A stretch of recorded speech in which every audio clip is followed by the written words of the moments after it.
गणानान्त्वा गणपतिगुं हवामहे कविं कवीनामुपमश्रवस्तमं ज्येष्ठराजं ब्रह्मणान् ब्रह्मणस्पत आनशृण्वन्नोतिभिः सेदसादनं श्रीविघ्नेश्वराय नमः। ॐ प्रणो देवी सरस्वती वाजेभिर्वाजिनीपते धीनामवित्र्यवतो संसरस्वत्यै नमः।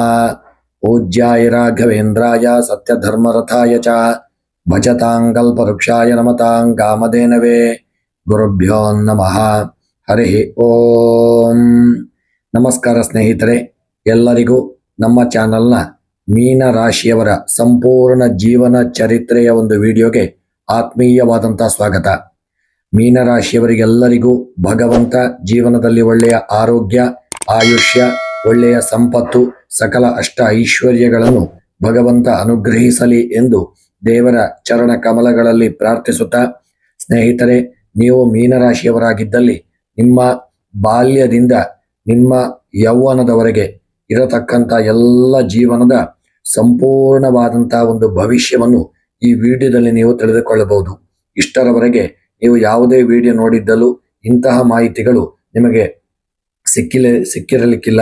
ಈ ವಿಡಿಯೋವನ್ನು ಪ್ರಾರಂಭದಿಂದ ಅಂತ್ಯಭಾಗದವರೆಗೂ ಸಹಿತ ಸಂಪೂರ್ಣವಾಗಿ ನೋಡಿ.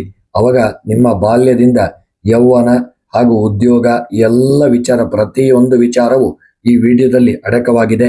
ನೀವು ಸಂಪೂರ್ಣವಾಗಿ ವಿಡಿಯೋ ನೋಡಿದಲ್ಲಿ ನಿಮಗೆ ಎಲ್ಲ ಮಾಹಿತಿಗಳು ಲಭ್ಯವಾಗಲಿದೆ. ಸ್ನೇಹಿತರೆ, ವಿಶೇಷವಾಗಿ ನೀವು ಇನ್ನೂ ಕೂಡ ನಮ್ಮ ಚಾನೆಲ್ಗೆ ಸಬ್ಸ್ಕ್ರೈಬರ್ ಆಗದೇ ಇದ್ದಲ್ಲಿ ತಪ್ಪದೆ ಜ್ಯೋತಿಷ್ಯಕ್ಕೆ ಸಂಬಂಧಪಟ್ಟಂತ ಎಲ್ಲ ವಿಡಿಯೋಗಳಿಗಾಗಿ ನಮ್ಮ ಚಾನಲನ್ನು ಹಿಂದೆ ಸಬ್ಸ್ಕ್ರೈಬ್ ಆಗಲು ಮರೆಯದಿರಿ. ವಿಶೇಷವಾಗಿ ಸ್ನೇಹಿತರೆ, ಮೀನರಾಶಿಯವರು ನೀವು ಬಾಲ್ಯದಲ್ಲಿ ಹೇಗಿರಲಿದ್ದೀರಿ, ನಿಮ್ಮ ವಿದ್ಯಾಭ್ಯಾಸ ಯಾವ ರೀತಿಯಾಗಿರಲಿದೆ, ನಿಮ್ಮ ಯೌವನದಲ್ಲಿ ಹಾಗೂ ನಿಮ್ಮ ಒಂದು ಸ್ವಭಾವ ಯಾವ ರೀತಿಯಾಗಿ ಬದಲಾಗಲಿದೆ, ನಿಮ್ಮ ಉದ್ಯೋಗ, ಹಣಕಾಸಿನ ಜೀವನ ಹಾಗೂ ಪ್ರೀತಿ, ವಿವಾಹ ಜೀವನ ಹಾಗೂ ನೀವು ಯಾವ ರೀತಿಯಾದಂಥ ಒಂದು ವ್ಯಕ್ತಿ ಆಗುತ್ತೀರಿ, ನಿಮ್ಮ ಕುಟುಂಬ ಜೀವನ ಹೇಗಿರಲಿದೆ ಮತ್ತು ಜೀವನದ ಒಂದು ನಂತರದ ಹಂತಗಳಲ್ಲಿ ವಿಶೇಷವಾಗಿ ಸ್ಥಿತಿಗತಿಗಳು ಹೇಗಿರಲಿದೆ, ಎಲ್ಲ ವಿಚಾರ ಬಾಲ್ಯದಿಂದ ಯೌವನದವರೆಗೆ ವಿಡಿಯೋವನ್ನು ಸಂಪೂರ್ಣವಾಗಿ ನೋಡಿ ತಿಳಿದುಕೊಳ್ಳಿ.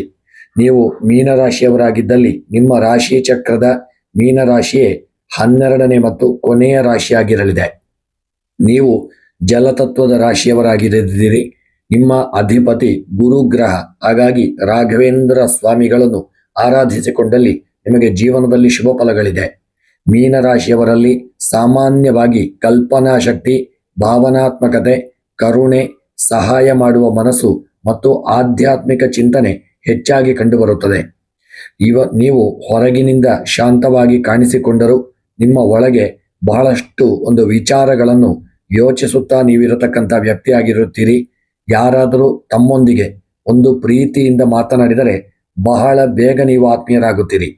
ಆದರೆ ಅದೇ ವ್ಯಕ್ತಿಯಿಂದ ನೋವಾದರೆ ಅದನ್ನು ಮನಸ್ಸಿನಿಂದ ಹೊರಹಾಕಲು ಸ್ವಲ್ಪ ಸಮಯ ನಿಮಗೆ ಬೇಕಾಗುತ್ತದೆ.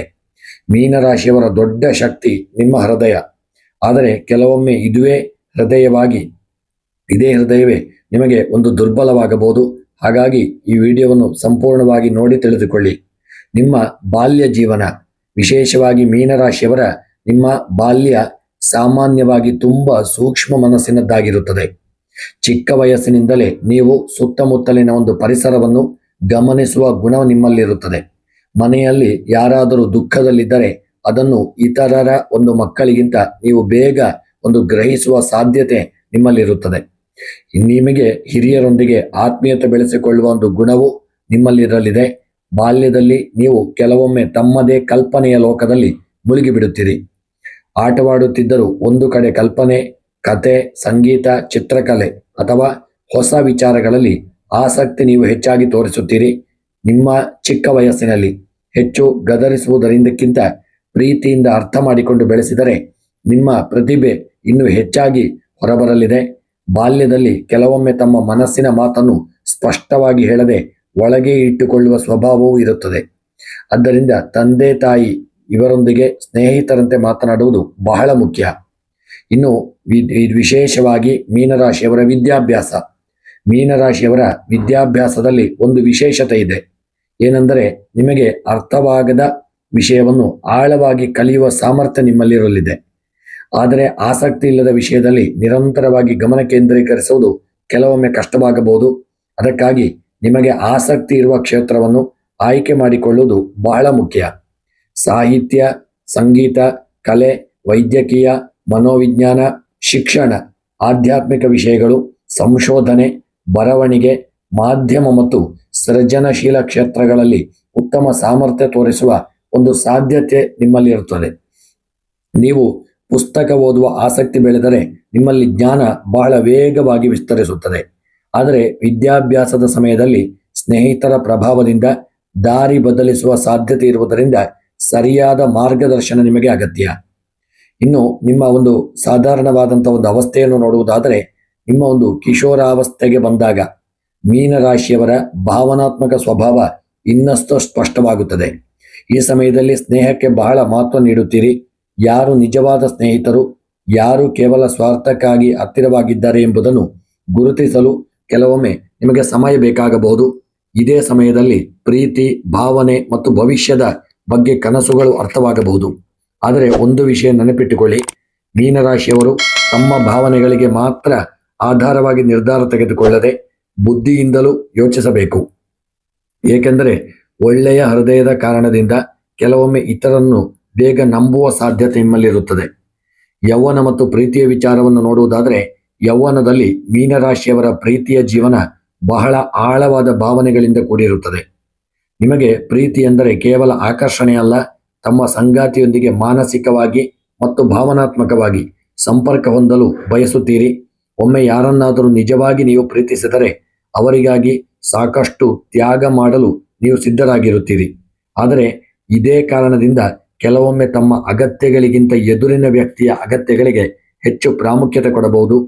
ಪ್ರೀತಿಯಲ್ಲಿ ನಂಬಿಕೆ ಮುರಿದರೆ ಮೀನರಾಶಿಯವರು ಹೊರಗಿನಿಂದ ಶಾಂತವಾಗಿದ್ದರೂ ಒಳಗೆ ಬಹಳ ನೋವು ಅನುಭವಿಸತಕ್ಕಂಥವರಾಗಿರುತ್ತೀರಿ.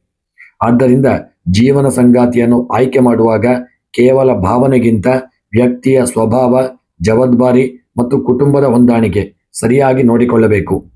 ವಿವಾಹದ ಜೀವನವನ್ನು ನೋಡುವುದಾದರೆ, ವಿವಾಹದ ನಂತರ ಮೀನರಾಶಿಯವರು ಸಾಮಾನ್ಯವಾಗಿ ಕುಟುಂಬಕ್ಕೆ ಹೆಚ್ಚಿನ ಪ್ರಾಮುಖ್ಯತೆಯನ್ನು ನೀಡುವವರಾಗಿರುತ್ತಾರೆ. ಸಂಗಾತಿಯೊಂದಿಗೆ ಹೊಂದಾಣಿಕೆ, ಮನಸ್ಸಿನ ಮಾತು ಹಂಚಿಕೊಳ್ಳುವುದು ಮತ್ತು ಕುಟುಂಬದಲ್ಲಿ ಶಾಂತಿ ಇರಬೇಕು ಎಂಬುದು ನಿಮ್ಮ ಬಯಕೆ.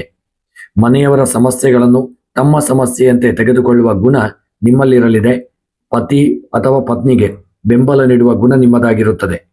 ಆದರೆ ಒಂದೇ ಸಣ್ಣ ಸಮಸ್ಯೆ ಎಂದರೆ ತಮ್ಮ ಮನಸ್ಸಿನಲ್ಲಿರುವ ನೋವನ್ನು ತಕ್ಷಣ ಹೇಳದೆ ಮೌನವಾಗಿರುವುದು. ಇದರಿಂದ ಸಣ್ಣ ವಿಷಯ ದೊಡ್ಡ ತಪ್ಪು ಅರ್ಥವಾಗಬಹುದು.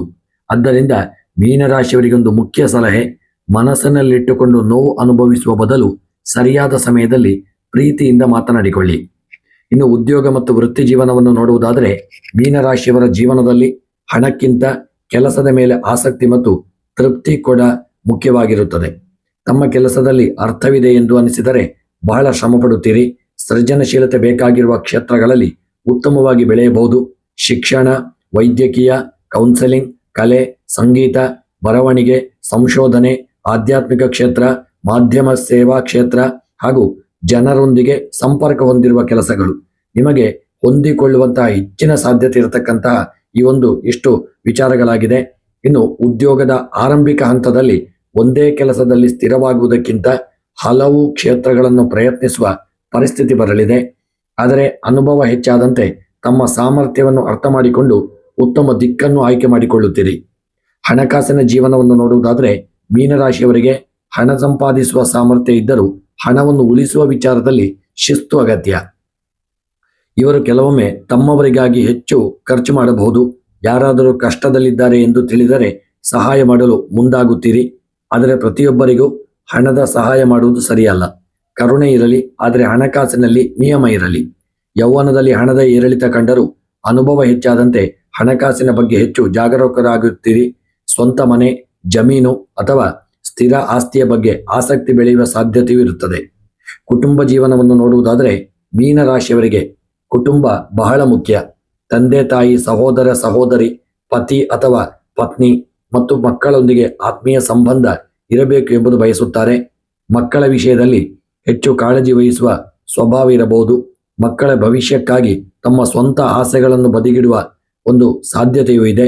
ಆದರೆ ಕುಟುಂಬದ ಪ್ರತಿಯೊಬ್ಬರ ಸಮಸ್ಯೆಯನ್ನು ತಮ್ಮ ಹೆಗಲ ಮೇಲೆ ತೆಗೆದುಕೊಳ್ಳಬಾರದು. ಕೆಲವೊಮ್ಮೆ ನಾನು ಎಲ್ಲವನ್ನು ಸರಿಪಡಿಸಬೇಕು ಎಂಬ ಭಾವನೆಯಿಂದ ಮಾನಸಿಕ ಒತ್ತಡ ಹೆಚ್ಚಾಗುವಂತ ಸಾಧ್ಯತೆಯೂ ಇದೆ. ಇನ್ನು ನಿಮ್ಮ ಮೀನರಾಶಿಯವರ ದೊಡ್ಡ ಶಕ್ತಿ ಏನೆಂದರೆ ನೀವು ಕರುಣೆ, ಸಹಾನುಭೂತಿ, ಕಲ್ಪನಾ ಶಕ್ತಿ ಹೊಂದಿಕೊಳ್ಳುವ ಗುಣ, ಆಧ್ಯಾತ್ಮಿಕ ಚಿಂತನೆ ಮತ್ತು ಇತರನ್ನು ಅರ್ಥ ಮಾಡಿಕೊಳ್ಳುವ ಒಂದು ಸಾಮರ್ಥ್ಯ ನಿಮ್ಮ ದೊಡ್ಡ ಶಕ್ತಿಯಾಗಿದೆ. ನೀವು ಯಾರಿಗಾದರೂ ನಿಜವಾದ ಸ್ನೇಹಿತರಾದರೆ ಕಷ್ಟದ ಸಮಯದಲ್ಲಿ ಅವರ ಜೊತೆಯಲ್ಲಿ ನಿಲ್ಲಲು ಬಯಸುತ್ತೀರಿ. ಇವರನ್ನು ಒಮ್ಮೆ ನಂಬಿದವರು ಸಾಮಾನ್ಯವಾಗಿ ಸುಲಭವಾಗಿ ಮರೆಯುವುದಿಲ್ಲ. ಇನ್ನು ನಿಮ್ಮ ಮೀನರಾಶಿಯವರ ಗಮನಿಸಬೇಕಾದಂಥ ವಿಷಯ, ಮೀನರಾಶಿಯು 3 ವಿಷಯಗಳ ಬಗ್ಗೆ ವಿಶೇಷವಾಗಿ ಜಾಗರೂಕರಾಗಿರಬೇಕು. ವಿಶೇಷವಾಗಿ ಎಲ್ಲರೂ ನಮ್ಮಂತೆಯೇ ಒಳ್ಳೆಯವರು ಎಂದು ಭಾವಿಸಬಾರದು. ವಿಶೇಷವಾಗಿ 2ನೆಯದು ಅತಿಯಾದ ಚಿಂತೆ, ನಡೆಯದೇ ಇರುವ ವಿಷಯಗಳನ್ನು ಮುಂಚಿತವಾಗಿ ಯೋಚಿಸಿ ಮನಸ್ಸಿಗೆ ಒತ್ತಡ ಕೊಡಬಾರದು. 3ನೆಯದು ನಿರ್ಧಾರ ತೆಗೆದುಕೊಳ್ಳುವಲ್ಲಿ ನೀವು ವಿಳಂಬ ಮಾಡಬಾರದು. ಒಂದೇ ಅವಕಾಶ ಬಂದಾಗ ಹೆಚ್ಚು ಯೋಚಿಸುತ್ತಾ ಸಮಯ ಕಳೆದುಕೊಳ್ಳಬಾರದು. ಮಧ್ಯ ವಯಸ್ಸಿಗೆ ಬಂದಾಗ ವಿಶೇಷವಾಗಿ ಮೀನರಾಶಿಯವರ ಜೀವನದಲ್ಲಿ ಅನುಭವ ಹೆಚ್ಚಾಗಲಿದೆ. ಯಾರನ್ನು ನಂಬಬೇಕು, ಯಾರಿಂದ ದೂರ ಇರಬೇಕು ಮತ್ತು ಯಾವ ಕ್ಷೇತ್ರದಲ್ಲಿ ಮುಂದುವರಿಯಬೇಕು ಎಂಬ ಅರಿವು ಬರಲಿದೆ. ಈ ಸಮಯದಲ್ಲಿ ಹಣಕಾಸಿನ ಸ್ಥಿರತೆ ಕಂಡು ಬಂದರೆ ಜವಾಬ್ದಾರಿ ಮತ್ತು ಆಸ್ತಿಯ ವಿಚಾರಗಳಿಗೆ ಹೆಚ್ಚಿನ ಗಮನ ನೀಡುವ ಸಾಧ್ಯತೆ ಇದೆ. ಯೌವನದಲ್ಲಿ ಮಾಡಿದ ಕೆಲವು ತಪ್ಪುಗಳಿಂದ ಪಾಠ ಕಲಿತು ಜೀವನದಲ್ಲಿ ಹೆಚ್ಚು ಪ್ರಾಯೋಗಿಕವಾಗಿ ನೋಡಲು ಬಯಸುತ್ತೀರಿ. ಜೀವನದ ನಂತರದ ಹಂತವನ್ನು ನೋಡುವುದಾದರೆ ವಯಸ್ಸು ಹೆಚ್ಚಾದಂತೆ ಮೀನರಾಶಿಯವರಲ್ಲಿ ಆಧ್ಯಾತ್ಮಿಕ ಚಿಂತನೆ ಹೆಚ್ಚಾಗಲಿದೆ. ದೇವರ ಪೂಜೆ, ದೇವಸ್ಥಾನಕ್ಕೆ ಭೇಟಿ, ಧ್ಯಾನ, ಮಂತ್ರ ಜಪ, ಧಾರ್ಮಿಕ ಗ್ರಂಥಗಳ ಓದು ಅಥವಾ ಸಮಾಜ ಸೇವೆಯಂತಹ ವಿಷಯಗಳಲ್ಲಿ ಆಸಕ್ತಿ ಮೂಡಲಿದೆ. ಜೀವನದಲ್ಲಿ ಹಣಕ್ಕಿಂತ ಮನಸ್ಸಿನ ನೆಮ್ಮದಿ ಮುಖ್ಯ ಎಂಬ ಅರಿವು ಬರಲಿದೆ. ತಾವು ಸಂಪಾದಿಸಿದ ಅನುಭವವನ್ನು ಮುಂದಿನ ಪೀಳಿಗೆಗೆ ಹಂಚಿಕೊಳ್ಳಲು ಬಯಸುತ್ತಾರೆ. ಕುಟುಂಬದವರಿಗೆ ಮಾರ್ಗದರ್ಶನ ನೀಡುವ ವ್ಯಕ್ತಿಯಾಗಿ ಗೌರವ ಪಡೆಯುವ ಸಾಧ್ಯತೆ ಇದೆ. ಇನ್ನು ನಿಮ್ಮ ಮೀನರಾಶಿಯವರ ಜೀವನದ ಮುಖ್ಯ ಸಂದೇಶವನ್ನು ನೋಡುವುದಾದರೆ, ಒಟ್ಟಿನಲ್ಲಿ ನೀವು ಮೀನರಾಶಿಯವರು ಜೀವನವನ್ನು ಒಂದು ವಾಕ್ಯದಲ್ಲಿ ಹೇಳಬೇಕಾದರೆ ನೀವು ಹೃದಯದಿಂದ ಬದುಕುವವರು, ಅನುಭವದಿಂದ ಬೆಳೆಯುವವರು ಮತ್ತು ಕೊನೆಗೆ ಜ್ಞಾನದಿಂದ ಜೀವನವನ್ನು ಅರ್ಥ ಮಾಡಿಕೊಳ್ಳುವವರಾಗಿರುತ್ತೀರಿ. ಬಾಲ್ಯದಲ್ಲಿ ಭಾವನಾತ್ಮಕತೆ, ಯೌವನದಲ್ಲಿ ಕನಸು, ಮಧ್ಯ ವಯಸ್ಸಿನಲ್ಲಿ ಜವಾಬ್ದಾರಿ, ನಂತರ ಜೀವನದಲ್ಲಿ ಆಧ್ಯಾತ್ಮಿಕತೆ ನಿಮ್ಮ ಮೀನರಾಶಿಯ ಜೀವನದ ಪ್ರಮುಖ ಹಂತಗಳಾಗಲಿದೆ. ಆದರೆ ನೆನಪಿಟ್ಟುಕೊಳ್ಳಿ, ರಾಶಿ ಆಧಾರಿತ ವಿವರಣೆ ಸಾಮಾನ್ಯ ಸ್ವಭಾವದ ನಿರೂಪಣೆ ಮಾತ್ರ. ನಿಮ್ಮ ಜಾತಕವನ್ನು ತಿಳಿಯಲು ನೀವು ಜನ್ಮ ದಿನಾಂಕ ಹಾಗೂ ಜನ್ಮ ಸಮಯ, ಸ್ಥಳದ ಆಧಾರದ ಮೇಲೆ ನಿಮ್ಮ ಜಾತಕದಲ್ಲಿ ಇನ್ನೂ ಹೆಚ್ಚಿನ ವಿವರಗಳನ್ನು ನೀವು ತಿಳಿದುಕೊಳ್ಳಬಹುದು. ಆದರೆ ಮೀನರಾಶಿಯವರೇ, ನಿಮ್ಮ ದೊಡ್ಡ ಶಕ್ತಿ ಎಂದರೆ ನಿಮ್ಮ ಒಳ್ಳೆಯ ಮನಸ್ಸು. ಒಳ್ಳೆಯ ಮನಸ್ಸಿಗೆ ಎಲ್ಲರೂ ಒಂದು ಶಿಸ್ತನ್ನು ಕೊಡುವಂತಹ ಒಂದು ಸಮಯ ಕೂಡಿ ಬರಲಿದೆ ಹಾಗೂ ಜೀವನದಲ್ಲಿ ಇನ್ನಷ್ಟು ಉತ್ತಮವಾಗಿ ಮುಂದೆ ಸಾಗಬಹುದು. ಈ ಸ್ನೇಹಿತರೆ, ಆದಷ್ಟು ನೀವು ಜೀವನದಲ್ಲಿ ನಿಮ್ಮ ಗುರುಗಳನ್ನು ಆದಷ್ಟು ಸ್ಮರಣೆ ಮಾಡಿಕೊಳ್ಳಿ. ರಾಘವೇಂದ್ರ ಸ್ವಾಮಿಗಳ ಆರಾಧನೆಯೊಂದಿಗೆ ಮುಂದುವರಿದರೆ ನಿಮ್ಮ ಜೀವನದಲ್ಲಿ ಎಲ್ಲ ರೀತಿಯಾದಂತಹ ಶುಭ ಫಲಗಳು ಪ್ರಾಪ್ತಿಯಾಗಲು ಸಾಧ್ಯವಾಗಲಿದೆ. ಸ್ನೇಹಿತರೆ, ಈ ವಿಡಿಯೋ ನಿಮಗೆ ಇಷ್ಟವಾಗಿದ್ದಲ್ಲಿ ಲೈಕ್ ಮಾಡಿ ಮತ್ತು ಶೇರ್ ಮಾಡಿ. ಮೀನರಾಶಿಯವರಿಗೆ ಎಲ್ಲರಿಗೂ ಜೀವನದಲ್ಲಿ ಶುಭ ಫಲಗಳು, ಯೋಗ ಭಾಗ್ಯಾದಿ, ಆಯುರಾರೋಗ್ಯ, ಐಶ್ವರ್ಯಾದಿಗಳನ್ನು ಭಗವಂತ ಅನುಗ್ರಹಿಸಲಿ ಎಂದು ಸ್ಮರಣೆ ಮಾಡುತ್ತಾ ವಿಡಿಯೋವನ್ನು ಮುಕ್ತಾಯ ಮಾಡುತ್ತಿದ್ದೇನೆ. ಮುಂದಿನ ವಿಡಿಯೋಗಳೊಂದಿಗೆ ಮತ್ತೆ ಭೇಟಿಯಾಗೋಣ. ಧನ್ಯವಾದಗಳು.